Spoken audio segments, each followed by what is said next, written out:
Tamilisai madamக்கு chances are very good there.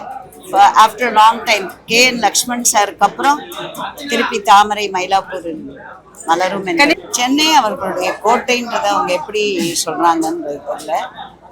இவங்க ஜெயலலிதா அம்மையார் முதலமைச்சராக இருந்த பொழுது ஃபுல்லா ஸ்வீப் பண்ணியிருக்காங்க இதே சென்னை அவங்க.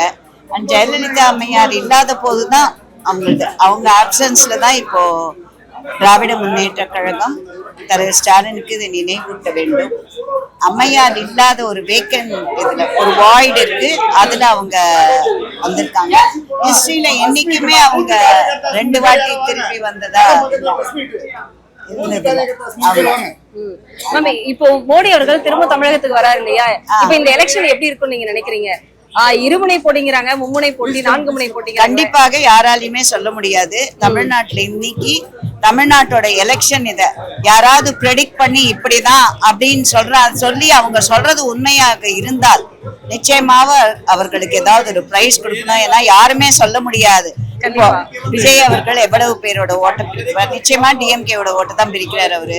மைனாரிட்டி ஓட்ஸ், கிறிஸ்டின் ஓட்ஸும் போகுது. அப்புறம் இதெல்லாமே வச்சு திராவிட முன்னேற்ற கழகம் ஸ்ட்ராங்கா இருக்கு அப்படின்றத எதை வச்சு அவர் சொல்றாருன்னா நீங்களும் நம்ப கூடாது இல்லையா? அதை நீங்களும் உங்க பத்திரிகையாளரா you also do your calculation, do your homework.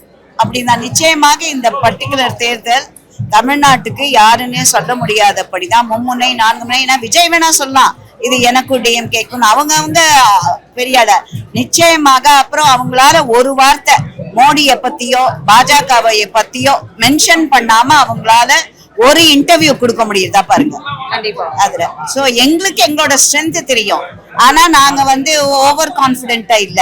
அதுல over confidence is not always good. Be it anywhere, லைஃப்லயா இருக்கட்டும், ப்ரொஃபஷனலா இருக்கட்டும், பாலிடிக்ஸா இருக்கட்டும், எங்க இருந்தாலும் நம்முடைய கால் பூமியில் இருக்க வேண்டும்.